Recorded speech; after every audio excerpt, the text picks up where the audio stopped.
भूतेर्महद्भिर्य इमा पुरो विभुः निर्मायशेते यदमूषु पूरुष भुङ्क्ते गुणान् षोडश षोडशात्मका सोऽलं कृषीष्ट भगवान् वचांसि मे।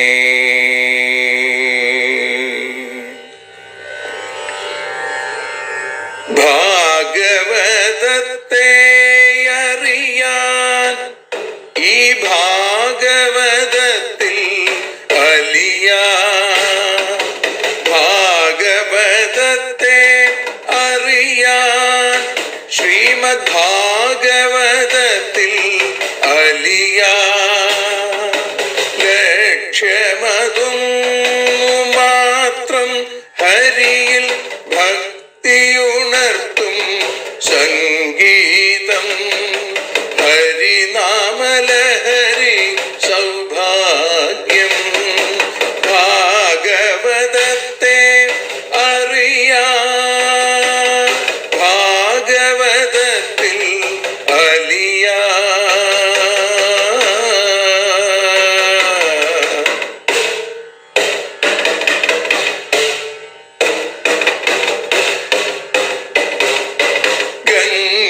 ഗംഗാപതിയുടെ പുത്രൻ സുന്ദര ഗണനായകനോ തുണ ചെയ്യൂ. ഗംഗാപതിയുടെ പുത്രൻ സുന്ദര ഗണനായകനോ തുണ ചെയ്യൂ.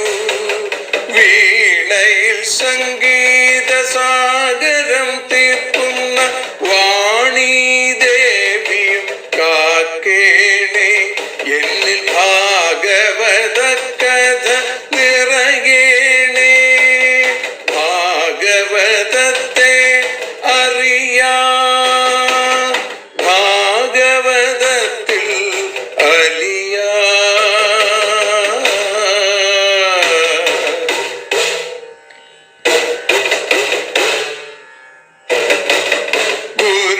ഗുരുവായൂരിൽ നിത്യം നിറയുക ഗുരുവായൂരിലെ ശ്രീകൃഷ്ണ.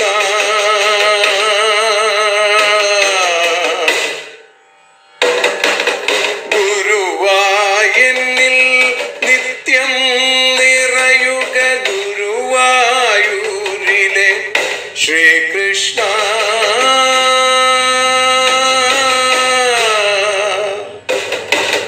ഹരേ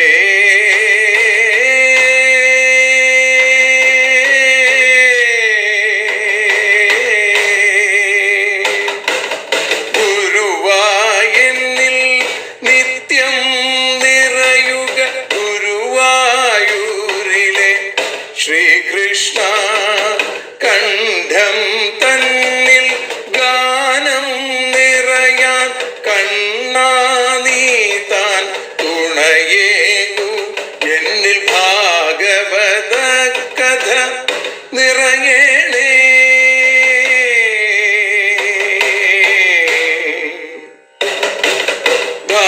ഭാഗവതത്തെ അറിയാൻ ഭാഗവതത്തിൽ അലിയാൻ.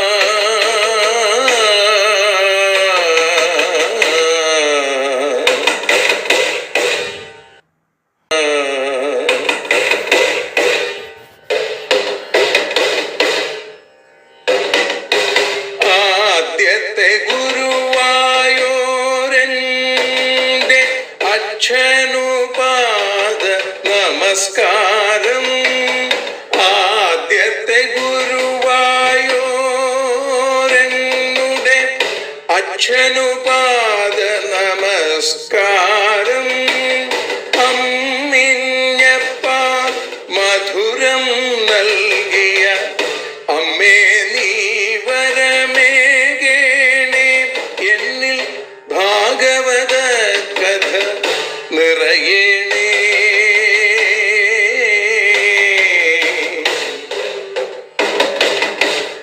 ഭാഗവതത്തെ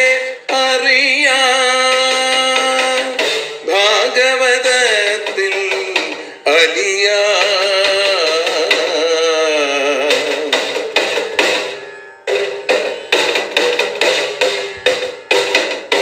ശ്രീഹരി തന്നുടെ കഥകൾ നിറയും ശ്രീമദ് ഭാഗവത സ്മൃതിയിൽ. ശ്രീഹരി തന്നുടെ കഥകൾ നിറയും ശ്രീമദ് ഭാഗവത സ്മൃതിയിൽ. ശ്രീകൃഷ്ണാനിൻ കീർത്തനമലരുകൾ ശ്രീപാദത്തിൽ അർച്ചിക്കാം. എന്നിൽ ഭാഗവത കഥ നിറയേണേ.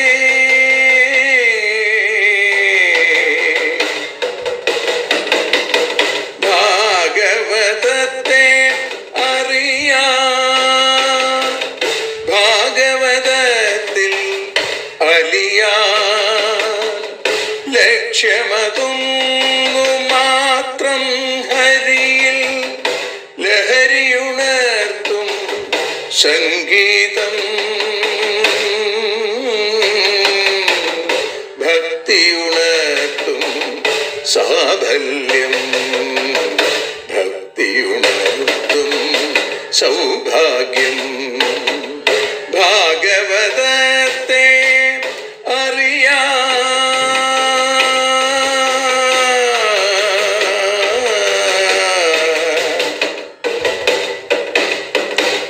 ഭാഗവതത്തിൽ അലിയാ.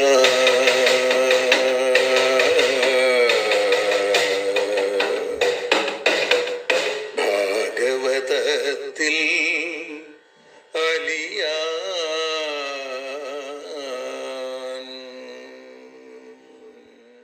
സർവത്ര ഗോവിന്ദനാമ സങ്കീർത്തനം. ഗോവിന്ദ ഗോവിന്ദ. കൃഷ്ണോ രക്ഷതു മാം ചരാചരഗുരുഃ കൃഷ്ണം നമസ്യേ സദാ.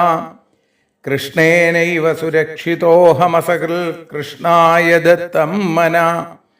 കൃഷ്ണാദേവ സമുദ്ഭവോ മമ വിഭോ കൃഷ്ണസ്യ ദാസോസ്മ്യഹം. കൃഷ്ണേ ഭക്തിരചഞ്ചലാസ്തു ഭഗവൻ. ഹേ കൃഷ്ണ തുഭ്യം നമാം.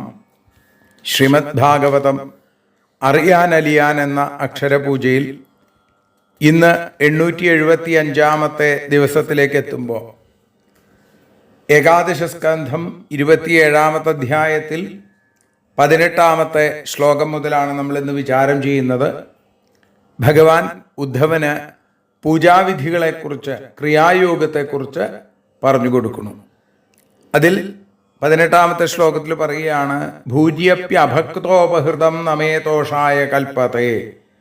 അഭക്തോപഹൃതം, ഭക്തിയില്ലാത്തവരാൽ സമർപ്പിക്കപ്പെടുന്നത്, ഭൂര്യപി കുറേ ഉണ്ടെങ്കിലും, മേ തോഷായ ന കൽപ്പതേ, എൻ്റെ സന്തോഷത്തിനായി തീരുന്നില്ല. ഇന്നലെ നമ്മൾ പറഞ്ഞു നിർത്തിയത് ഭക്തേന മമ വാര്യപി പ്രേഷ്ഠം എന്നാണ്. ഭക്തൻ ഒരു തുള്ളി വെള്ളം തന്നാൽ പോലും അത് ഭക്തിയോടുകൂടി തരുമ്പോൾ അതിൽ എനിക്ക് വലിയ ശ്രേഷ്ഠത കാണാനായിട്ട് സാധിക്കും, എനിക്ക് സന്തോഷത്തെ തരുന്നതാണ്. ഇന്ന് ഭഗവാൻ പറയുന്നു, അഭക്തൻ എത്രയധികം തന്നാലും എനിക്ക് സന്തോഷത്തിനായിട്ട് തീരുന്നില്ല. ഗന്ധോ ധൂപ സുമനസോ ദീപോന്നാദ്യം ച കിം പുന. ഗന്ധം, ധൂപം, സുമനസഹ പുഷ്പങ്ങൾ, ദീപം, അന്നാദ്യം ച നിവേദ്യം തുടങ്ങിയവയും കിം പുന പിന്നെ പറയണമെന്നാണ്. ഭക്തിയില്ലാത്തവർ എത്ര അധികം സമർപ്പിച്ചാലും അവരിൽ എനിക്ക് സന്തോഷമില്ല. ഭക്തൻ സമർപ്പിക്കുന്ന ജലം ഞാൻ സന്തോഷത്തോടുകൂടി സ്വീകരിക്കും. അങ്ങനെയെങ്കിൽ ഗന്ധം, പുഷ്പം, ധൂപം, ദീപം, നൈവേദ്യം തുടങ്ങിയവയോടുകൂടി ഷോഡശോപചാരങ്ങളോടുകൂടി എന്നെ പൂജിച്ചാൽ ഞാൻ സന്തോഷിക്കും എന്ന് പ്രത്യേകം പറയേണ്ടതുണ്ടോ എന്നാണ്. അപ്പം അതുകൊണ്ട് ഭക്തിയാണ് പരമപ്രധാനം എന്ന് ഭഗവാൻ പറയുന്നു. ശുചി സംഭൃത സംഭാര പ്രാഗ്ദർഭൈ കൽപ്പിതാസന ആസീന പ്രാഗുദഗ്വാർച്ചേദർച്ചായാമഥ സമ്മുഖ. ശുചി, ശുദ്ധനായി, പ്രാക് മുമ്പ് തന്നെ, സംഭൃത സംഭാര സാധനങ്ങൾ ശേഖരിച്ചിട്ട്, ദർഭൈ കൽപ്പിതാസന, ദർഭ കൊണ്ട് കൽപ്പിക്കപ്പെട്ട ഇരിപ്പിടത്തോടു കൂടിയവനായി. പ്രാക്ക് ഉദക്ക്, പ്രാക്ക് എന്ന് പറഞ്ഞാൽ കിഴക്ക്, ഉദക് എന്ന് പറഞ്ഞാൽ വടക്കോട്ട്. അർച്ചായാം ബിംബത്തിൽ, സമ്മുഖ നേരിട്ടോ, ആസീനഹ ഇരുന്നിട്ട്, അർച്ചേത് പൂജിക്കണം. ഇപ്പോൾ അധികാരം, ആരാണ് ഭഗവാനെ പൂജിക്കാൻ അധികാരി എന്ന് പറഞ്ഞു, ബിംബത്തെക്കുറിച്ച് പറഞ്ഞു. ഇനി പൂജാക്രമത്തെക്കുറിച്ച് പറയുകയാണ്. സ്നാനം ചെയ്ത് ശുദ്ധനായി പൂജാദ്രവ്യങ്ങൾ അടുത്തു കൊണ്ടുവയ്ക്കുക. ദർഭ കൊണ്ടുണ്ടാക്കിയ ആ ഇരിപ്പിടത്തിൽ കിഴക്കോട്ടോ വടക്കോട്ടോ, ഇനി പൂജിക്കുന്നത് ബിംബത്തിലാണെങ്കിൽ ബിംബത്തെ നോക്കിയിരുന്നു കൊണ്ടായാലും മതി. അപ്പോ അവിടെ കിഴക്ക് വടക്ക് എന്നുള്ള പ്രത്യേകതയൊന്നുമില്ല. ആ സമയത്ത് നമുക്ക് ആവശ്യമുള്ള സാധനങ്ങളൊക്കെ നേരത്തെ ഒരുക്കി വെക്കണം എന്ന് ചുരുക്കം. അല്ലാതെ ധൂപം കാണിക്കേണ്ട സമയമാകുമ്പോൾ ധൂപം എടുക്കാൻ പോവുക, ദീപം കാണിക്കേണ്ട സമയമാകുമ്പോൾ ദീപം എടുക്കാൻ പോവുക, നേദ്യം കൊടുക്കേണ്ട സമയമാകുമ്പോൾ ആ സമയത്ത് നിവേദിക്കേണ്ട സമയത്ത് അത് അന്വേഷിച്ച് പോവുക. അങ്ങനെയൊന്നും പാടില്ല. എല്ലാം നേരത്തെ തന്നെ, എല്ലാം സംഭൃത സംഭാരഹ എന്നാണ്. എല്ലാ സാധനങ്ങളും വേണ്ട പോലെ ശേഖരിച്ച് തയ്യാറാക്കി വെച്ചിട്ട് വേണം. പിന്നെ കൃതന്യാസാം മദർച്ചാം പാണിനാമൃജേൽ കലശം പ്രോക്ഷണീയം ച യഥാവതുപസാധയേൽ. കൃതന്യാസാം, ന്യാസം ചെയ്തിട്ട്, ന്യാസം ചെയ്തതായ എൻ്റെ പ്രതിമയെ, മദർച്ചാം പാണിന ആമൃജേൽ കൈകൊണ്ട് നല്ല പോലെ തുടയ്ക്കണം. കലശം പ്രോക്ഷണീയം ച, പൂർണ്ണകുംഭം അതേപോലെ തന്നെ പ്രോക്ഷണ ജലപാത്രവും, യഥാവൽ ഉപസാധയേൽ വേണ്ടതുപോലെ സംസ്കരിച്ച് പരിശുദ്ധമാക്കണം. ഗുരുവിനെ നമസ്കരിച്ച ശേഷം അംഗന്യാസം, കരന്യാസം തുടങ്ങിയ ന്യാസങ്ങളൊക്കെ ചെയ്യുക. മൂലമന്ത്രം കൊണ്ട് ബിംബത്തിലും ഇതേപോലെ ന്യസിക്കുക. പിന്നെ നിർമാല്യാദികളൊക്കെ എടുത്ത് ബിംബം ശുദ്ധമാക്കുക. പൂർണ്ണകുംഭത്തിലും പ്രോക്ഷണജലം നിറച്ച പാത്രത്തിലും ചന്ദനം, പുഷ്പം തുടങ്ങിയവയൊക്കെ ചേർത്ത് സംസ്കരിച്ച് അതിനെയും പരിശുദ്ധമാക്കണം. പിന്നെയോ തദദ്ഭിർദേവയജനം ദ്രവ്യാണ്യാത്മാനമേവ ച പ്രോക്ഷ്യ പാത്രാണി ത്രീണ്യദ്ഭിർസ്തൈസ്തൈർദ്രവ്യൈശ്ച സാധയേൽ.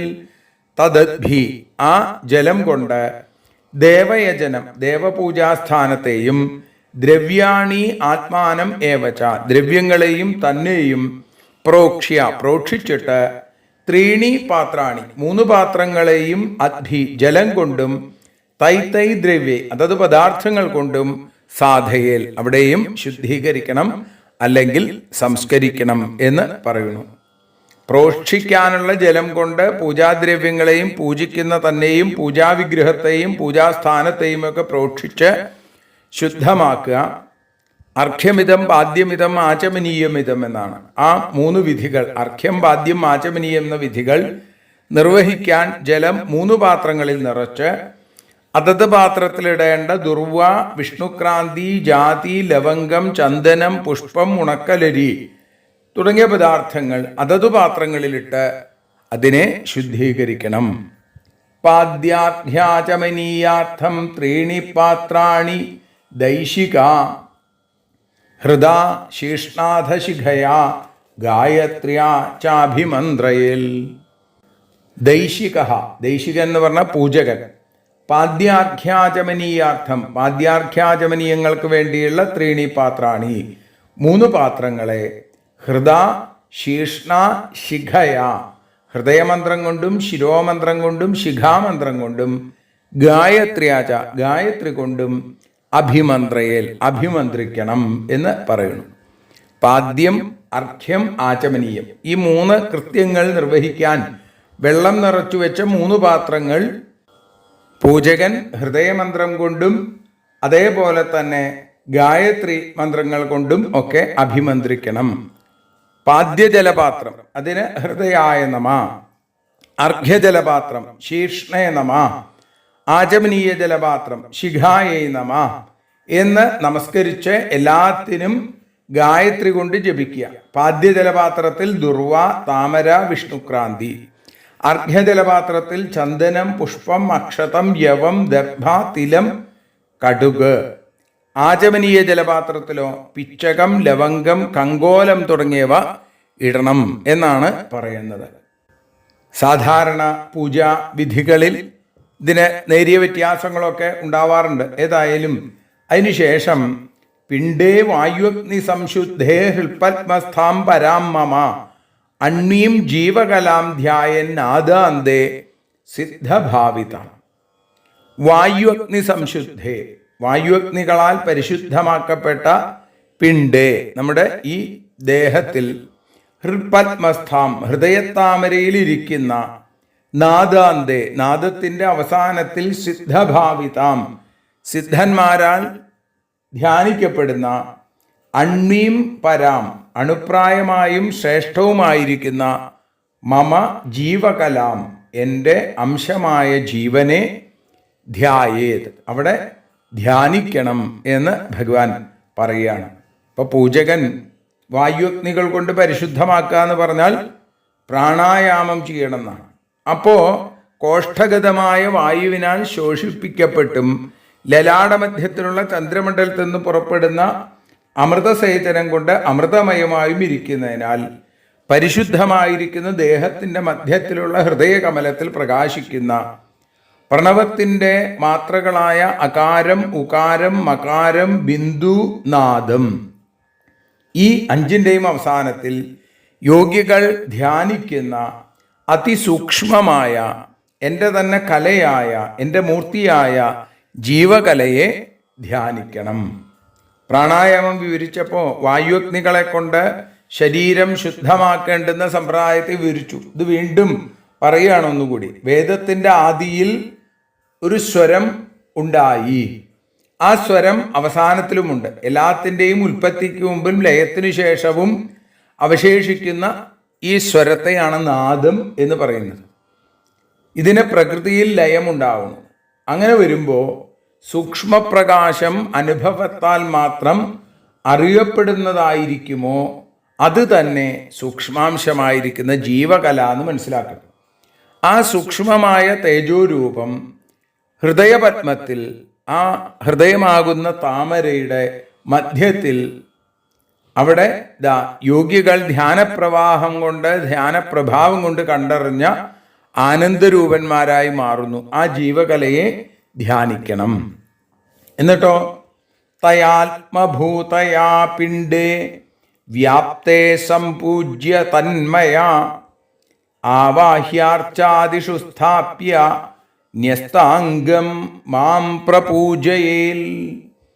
ആത്മഭൂതയാ, ആത്മാവായി മാറിയിരിക്കുന്ന തയാ, അതിനാൽ വ്യാപ്തേ പിണ്ടേ, വ്യാപിക്കപ്പെട്ട ശരീരത്തിൽ, മാം സംപൂജ്യ, എന്നെ നല്ല പോലെ പൂജിച്ചിട്ട്, തന്മയ, അതാകുന്ന സ്വരൂപത്തോടു കൂടിയവനായി, അർച്ചാദിഷു, പ്രതിമാദികളിൽ ആവാഹിച്ചിട്ട്, സ്ഥാപ്യ, സ്ഥാപിച്ചിട്ട്, ന്യസ്താംഗം മാം പ്രപൂജയേൽ, ന്യസിക്കപ്പെട്ട സ്വരൂപത്തോടുകൂടി എന്നെ പ്രപൂജയേൽ, പ്രകർഷേണ പൂജയേൽ, നല്ല പോലെ പൂജിക്കണം. നാദാന്തത്തിൽ അനുഭവപ്പെടുന്ന ആ തേജോരൂപമാണ് ഭഗവാന്റെ സ്വരൂപം. ആ തേജസ്സിന് കൊണ്ടാണ് ദേഹം നിലനിൽക്കുന്നത്. അങ്ങനെ ആ തേജസ് കൊണ്ട് വ്യാപ്തമായ ദേഹവും ഞാനും ഒന്ന് തന്നെ എന്ന ഭാവന ഉണ്ടാവണം. അപ്പം രണ്ട് എന്ന ചിന്തയില്ലാതെയാവും അദ്വൈത ബോധത്തിലേക്ക് ഈ പൂജകൻ എത്തിച്ചേരും. അങ്ങനെ ഏകമായി വിളങ്ങുന്ന തന്നിൽ നിന്ന് എന്നെ പ്രതിപാദികളിൽ മന്ത്രപൂർവം ആവാഹിച്ച് ന്യാസമന്ത്രങ്ങൾ കൊണ്ട് എൻ്റെ സ്വരൂപത്തെ ആ പ്രതിമയിൽ ഉറപ്പിച്ച് ഭക്തിയോടെ പൂജിക്കണം. ഒരു പൂജകൻ പൂജ ആരംഭിക്കുമ്പോൾ ആവാഹനം ചെയ്യും. ഈ പ്രതിമയിലേക്ക് തൻ്റെ ഉള്ളിലുള്ള ജീവകലയെ, സൂക്ഷ്മതത്വത്തെ അതിലേക്ക് ആവാഹിക്കുകയാണ്. അപ്പോൾ നമ്മുടെ ഉള്ളിലുള്ള ആ ചൈതന്യത്തെ ആവാഹിച്ച് ആ നാസാദ്വാരത്തിലൂടെ പൂവിലേക്ക് ചേർത്ത് ആ പൂവിനെ ഭഗവാന്റെ പാദത്തിൽ, വിഗ്രഹത്തിൻ്റെ പാദത്തിൽ ചേർക്കുമ്പോൾ ആ ചൈതന്യം, നമ്മുടെ ഉള്ളിലുള്ള ചൈതന്യം വിഗ്രഹത്തിലേക്ക് ആവാഹിക്കപ്പെട്ടു എന്നാണ് സങ്കല്പം. അപ്പം അങ്ങനെ ഭക്തിയോടുകൂടി പൂജിക്കണം. മാം പ്രപൂജയേൽ. എന്താണ് ആ ഭഗവാന്റെ പൂജാക്രമത്തിൻ്റെ രീതി: പീഠപൂജ, മൂർത്തിപൂജ, അതിനുശേഷം പ്രസന്ന പൂജ. ഇങ്ങനെയാണ് 3 പൂജകളാണുള്ളത്. ഇവിടെ പറയുകയാണ്, പാദ്യോപസ്പർശാർഹണാദീനുപചാരാൻ പ്രകൽപ്പയേൽ ധർമാദിഭിശ്ച നവഭി കൽപ്പയിത്വാസനം മമ പത്മമഷ്ടദളം തത്ര കർണികാകേസരോജ്വലം ഉഭാഭ്യാം വേദതന്ത്രാഭ്യാം മഹ്യം തൂ ഭയസിദ്ധയേ. ധർമാദിഭി, ധർമ്മം മുതലായ നവഭി 9 ശക്തികളെ കൊണ്ട് മമ ആസനം കൽപ്പയിത്വ, എനിക്ക് പീഠത്തെ കൽപ്പിച്ചിട്ട് തത്ര അതിൽ കർണികാകേസരോജ്വലം, മധ്യകേസരങ്ങളാൽ പ്രകാശിച്ചതും അഷ്ടദളം 8 ദളങ്ങളോടുകൂടിയതുമായ പത്മം, താമരയെയും കൽപ്പിച്ചിട്ട് ഉഭയസിദ്ധയെ, 2 സിദ്ധികൾക്കായിക്കൊണ്ട് ഉഭാഭ്യാം വേദതന്ത്രാഭ്യാം, 2 വിധങ്ങളായ വേദങ്ങളും കൊണ്ടും തന്ത്രങ്ങൾ കൊണ്ടും മഹ്യം എനിക്കായി പാദ്യോപസ്പർശാർഹണാദീൻ, പാദ്യം, ആചമനീയം, അർഘ്യം തുടങ്ങിയ ആ ഉപചാരങ്ങളെ പ്രകൽപ്പയേൽ, പ്രകർഷേണ കൽപ്പിക്കണം. പൂജാക്രമം: പാദ്യം പീഠപൂജയാണ്. അപ്പം പീഠം ഉറപ്പിക്കുക. സർവവ്യാപകനായിരിക്കുന്ന ഭഗവാന്റെ ആ മഹിമ പ്രകാശിപ്പിക്കുന്ന വിധത്തിൽ പീഠത്തിൻ്റെ കിഴക്കുഭാഗത്ത് അഗ്നികോണ് മുതൽ 4 കോണുകളിൽ ധർമ്മം, ജ്ഞാനം, വൈരാഗ്യം, ഐശ്വര്യം ഇതിനെ സ്ഥാപിക്കുക. നടുവിൽ വിമല, ഉത്കർഷണി, ജ്ഞാനം, ക്രിയ, യോഗം, പ്രഹ്വി, സത്യ, ഈശാന, അനുഗ്രഹ. വിമലായ നമ, ഉത്കർഷണേ നമ, ജ്ഞാനായ നമ, ക്രിയായ നമ, യോഗായ നമ, പ്രഹ്വേ നമ, സത്യായ നമ, ഈശായ നമ, അനുഗ്രഹായ നമ. ഈ 9 ശക്തികളെ ത്രിഗുണങ്ങളാകുന്ന പീഠത്തിൽ സ്ഥാപിക്കുക. അങ്ങനെ ഗുരുവിൻ്റെ ഉപദേശത്തെ അനുസരിച്ച ഈ പീഠം കൽപ്പിച്ച് അതിൻ്റെ മധ്യത്തിൽ അഷ്ടദളം, 8 ദളങ്ങളോടുകൂടിയ പത്മം അഷ്ടദളം, 8 ദളങ്ങളോടുകൂടിയ ആ പത്മം, അതിൽ കേസരങ്ങൾ നടുവില്, മീതയ്ക്ക് മീതയായി സൂര്യൻ, ചന്ദ്രൻ, അഗ്നി എന്നീ പ്രകാശഗോളങ്ങളാലും ഏറ്റവും പ്രകാശിച്ചു കൊണ്ടിരിക്കുന്ന ഒരു താമരപ്പൂവിനെയും അതിന് നടുവിൽ എന്നെയും ഭാവന കൊണ്ട് ഉറപ്പിച്ച് പാദ്യോപസ്പർശാർഹണാദീൻ, പാദ്യം, അർഘ്യം, ആചമനീയം തുടങ്ങിയ ഉപചാരങ്ങൾ എനിക്ക് സമർപ്പിക്കുകയാണ് വേണ്ടത്. പിന്നെ എങ്ങനെ വേണം? സുദർശനം പാഞ്ചജന്യം ഗദാസീഷു ധനുർഹലാൻ കൗസ്തുഭം മുസലം മാലാം ശ്രീവത്സം ചാനുപൂജയേൽ. സുദർശനം ഭഗവാന്റെ ചക്രം, പാഞ്ചജന്യം ഭഗവാന്റെ ശംഖ്, ഗദാസീഷു ധനുർഹലാൻ, ഗദ, അസി വാള്, അതേപോലെ ബാണം, വില്ല്, ഹലം കലപ്പ, പിന്നെ മുസലം ഉലയ്ക്ക, കൗസ്തുഭം എന്ന ദിവ്യമായ രത്നം, മാല ഭഗവാന്റെ വനമാല, ശ്രീവത്സം ച മാറിലെ ആ മറുക ശ്രീവത്സം. ഇതിനെ അനുപൂജയേൽ, അതിനെ ക്രമത്തിൽ പൂജിക്കണം എന്ന് പറയുന്നു. അംഗാവരണം, സപ്താവരണം, ഈ പൂജകൾ നേരത്തെ പറഞ്ഞു. ഇനി ആയുധ പൂജ. കിഴക്ക് മുതൽ 8 ദിക്കുകളിൽ ഭഗവാന്റെ ആയുധങ്ങളെ പൂജിക്കണം എന്നാണ്. നേരെ കിഴക്കു ഭാഗത്ത് സുദർശനം, അഗ്നികോണിൽ പാഞ്ചജന്യം, തെക്കുഭാഗത്ത് ഗദ, നിരുതിയില് വാള്, പടിഞ്ഞാറു ഭാഗത്ത് ബാണം, വായുകോണിൽ വില്ല്, വടക്കു ദിക്കിൽ കരി, ഈശാനകോണിൽ മുസലം, ആ ഉലയ്ക്ക. കരി എന്ന് പറഞ്ഞാൽ കലപ്പ. ഇങ്ങനെ 8 ദിക്കിൽ ഭഗവാന്റെ 8 ആയുധങ്ങളെ പൂജിക്കുക. അതിനുശേഷം കൗസ്തുഭം എന്ന രത്നം, വനമാല, ശ്രീവത്സം എന്ന മറുക് തുടങ്ങി ഈ ആഭരണങ്ങളെ ഭഗവാന്റെ മാറിടത്തിൽ ധ്യാനിച്ചും കൊണ്ട് ഉറപ്പിച്ച് പൂജിക്കുകയാണ് വേണ്ടത്. നന്ദം സുനന്ദം ഗരുഡം പ്രചണ്ഡം ചണ്ഡമേവ ച മഹാബലം ബലം ചൈവ കുമുദം കുമുദേക്ഷണം ദുർഗാം വിനായകം വ്യാസം വിശ്വക്സേനം ഗുരുൻ സുരാൻ സ്വേ സ്വേ സ്ഥാനേ ത്വഭിമുഖാൻ പൂജയേൽ പ്രോക്ഷണാദിഭി.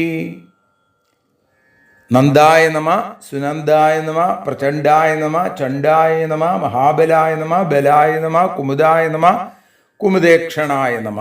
ഭഗവാന്റെ 8 പാർഷദന്മാർ, ഇവരെ 8 ദിക്കിലായിട്ട്.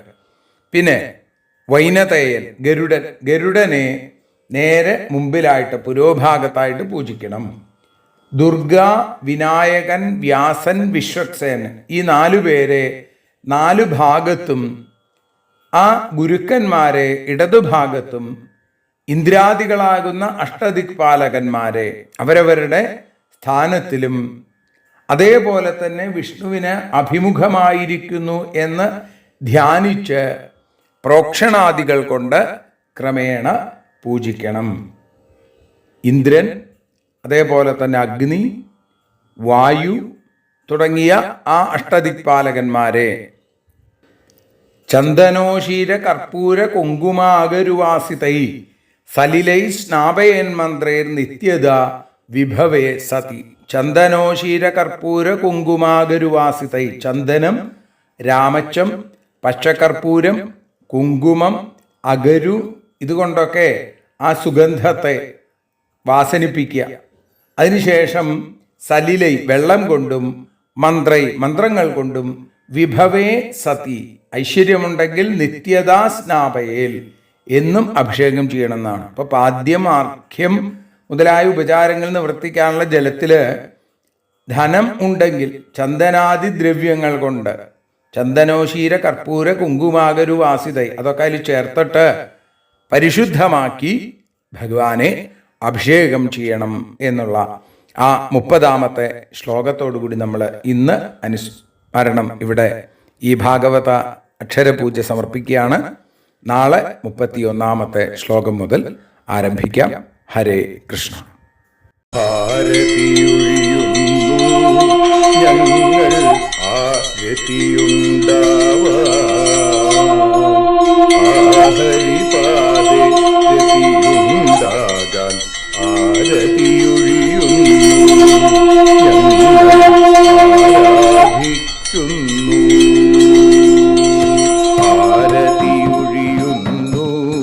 ഞങ്ങൾ ആരതിയുണ്ടാവാൻ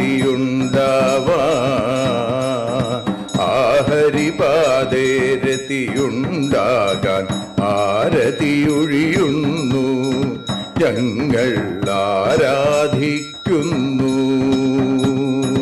ശ്രീമദ്ഭാഗവതം പുണ്യം പാവനമാം ഗ്രന്ഥം ശ്രീശുകമാമുനി പാടിയ ഗീതം നൽകുന്നു മുക്തി.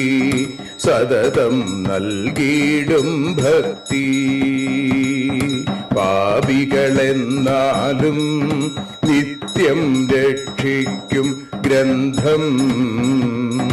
പരമാനന്ദ സുധാരസമയമി ഹരിലീലാസാരം. നിത്യം വേദത്തിൻ സാരം. വൈരാഗ്യം, ജ്ഞാനം, ഭക്തി എന്നിവ നൽകിയിടും. വൈകല്യങ്ങൾ തീർത്തിടുന്നൊരു സുന്ദരമാം ഗീതം. നിത്യം നൽകും കൈവല്യം. കലിമലമഥനി പാപവിനാശിനി സതതം സേവയ ചെയ്യുന്നോർക്കോ സുഖകാരിണി ഗ്രന്ഥം. നിത്യം നൽകും സായുജ്യം. ആരതിയൊഴിയുന്നു. ഞങ്ങൾ ആരതിയുണ്ടാവാൻ ആരതിയൊഴിയുന്നു. ഞങ്ങൾ ആരതിയുണ്ടാവാൻ ആഹരിപാദേ രതിയുണ്ടാകാൻ ആരതിയൊഴിയുന്നു.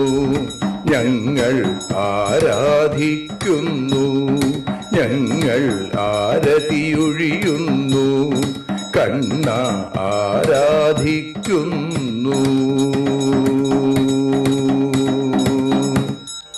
രാധാരമണ മുകുന്ദ മുരാരെ ശരണം മേ തവ ചരണയുഗം പവനപുരേശ രാധാ കൃഷ്ണ ശരണം മേ തവ ചരണയുഗം മീനായി മണ്ണിൽ പിറന്നൊരു ദേവ ശരണം മേ തവ ചരണയുഗം കച്ഛപരൂപമെടുത്തൊരു ദേവ ശരണം മേ തവ ചരണയുഗം സൂകരഭാവമണിഞ്ഞൊരു ദേവ ശരണം മേ തവ ചരണയുഗം നരഹരി രൂപമെടുത്തൊരു നാഥ ശരണം മേ തവ ചരണയുഗം വാമനനായി വിളങ്ങിയ ദേവ ശരണം മേ തവ ചരണയുഗം ഭാർഗവരാമനതായൊരു ദേവ ശരണം മേ തവ ചരണയുഗം ദശരഥനന്ദനായൊരു ദേവ ശരണം മേ തവ ചരണയുഗം ബലമേറുന്നൊരു രാമനാഥ ശരണം മേ തവ ചരണയുഗം ദേവകി നന്ദന വസുദേവാത്മജ ശരണം മേ തവ ചരണയുഗം യശോദതനയാ സുന്ദര രൂപ ശരണം മേ തവ ചരണയുഗം ദ്വാരകവാസാരുക്മിണികാന്ത ശരണം മേ തവ ചരണയുഗം കലികാലത്തിൽ കൽക്കിയും നീയേ ശരണം മേ തവ ചരണയുഗം രാധാരമണ മുകുന്ദ മുരാരെ ശരണം മേ തവ ചരണയുഗം പവനപുരേശ രാധാ കൃഷ്ണ ശരണം മേ തവ ചരണയുഗം ചോറ്റാനിക്കര വാഴും ദേവി ശരണം മേ തവ ചരണയുഗം സാംബ സദാശിവ ശംഭോ ശങ്കര ശരണം മേ തവ ചരണയുഗം ഹരിഹരപുത്ര ആശ്രിതമിത്ര ശരണം മേ തവ ചരണയുഗം സദ്ഗുരുനാഥ ഗുണപരിപൂർണ ശരണം മേ തവ ചരണയുഗം മൂഷികവാഹന മോദകഹസ്ത ശരണം മേ തവ ചരണയുഗം ഭക്തജനപ്രിയ ഭാഗവത പ്രിയ ശരണം മേ തവ ചരണയുഗം രാധാരമണ മുകുന്ദ മുരാരെ ശരണം മേ തവ ചരണയുഗം ഗുരുപവനപുരേശ രാധാകൃഷ്ണ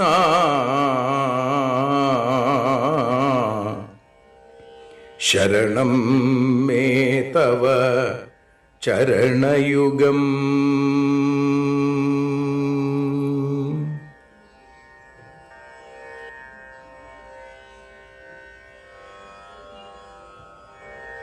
യദക്ഷരപദഭ്രഷ്ടം മാത്രാഹീനം തു യദ്ഭവേൽ തത്സർവം ക്ഷമ്യതാം ദേവ നാരായണ നമോസ്തുതേ. വിസർഗബിന്ദുമാത്രാണി പദപാദാക്ഷരാണി ച ന്യൂനാനി ചാതിരിക്താനി ക്ഷമസ്വ പുരുഷോത്തമ. മന്ത്രഹീനം ക്രിയാഹീനം ഭക്തിഹീനം ജനാർദ്ദന യൽപൂജിതം മയാ ദേവ പരിപൂർണം തദസ്തു തേ. കായേന വാചാ മനസേന്ദ്രിയൈർവാ ബുദ്ധ്യാത്മനാ വാ പ്രകൃതേ സ്വഭാവാൽ കരോമി യദ്യൽ സകലം പരസ്മൈ നാരായണായേതി സമർപ്പയാമി. സ്വസ്തി പ്രജാഭ്യ പരിപാലയന്താം ന്യായേന മാർഗേണ മഹീം മഹീഷ. ഗോബ്രാഹ്മണേഭ്യഃ ശുഭമസ്തു നിത്യം. ലോകാഃ സമസ്താഃ സുഖിനോ ഭവന്തു. ലോകാഃ സമസ്താഃ സുജനാ ഭവന്തു. ലോകാഃ സമസ്താഃ ത്വൽഭക്തിരതാ ഭവന്തു. സർവേ ഭവന്തു സുഖിനഃ സർവേ സന്തു നിരാമയാം. സർവേ ഭദ്രാണി പശ്യന്തു മാ കശ്ചിൽ ദുഃഖഭാഗ് ഭവേൽ. അസതോ മാ സദ്ഗമയ തമസോ മാ ജ്യോതിർഗമയ മൃത്യോർമാ അമൃതം ഗമയ. ഓം ശാന്തി ശാന്തി ശാന്തി. ഹരി ഓം.